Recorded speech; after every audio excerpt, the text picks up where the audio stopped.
Can you describe the steps from the moment of inspiration to the final piece? I definitely listen to a lot of music using recorded sounds, field recordings or samples, kind of making sketches with instruments, recording stuff at home and kind of making a gradual mock-up of the piece before I actually start writing specific notes on paper. Inspiration on one side and kind of very, day-to-day craft work. I'm more on the end of craft work. Almost every day I do go out for a walk and think about the pieces that I'm going to write in the future. So that's something that I do completely regularly. Do you prefer to have a clear assignment or to have a free hand? I've been working in theatre for 2 years, mostly doing a lot of work in theatre, and that's always collaborative. And in most of the projects I wasn't sort of at the top of the hierarchy, so I had a lot of working to someone else's brief to a certain extent.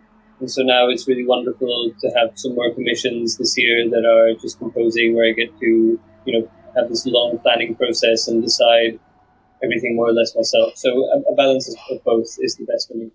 How do you work with spatial audio? A really simple example would be if you have one continuous sound, like a white noise, and then you have another sound that's very slowly getting quieter.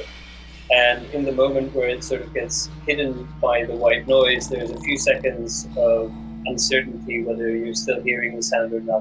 In the VR context, you can choose your own point where that liminal transition happens, when you stop hearing something. And that's what this piece is about a lot, these sounds covering each other, and you have to kind of listen in. Do you have your audience in mind while composing?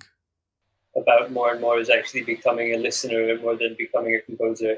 Obviously, I'm my own ideal listener, so I'm always taking that as a model in a way, but I'm thinking of how the actual audience will be listening at every step. Why do you compose? When I was a teenager, I was playing a lot of jazz.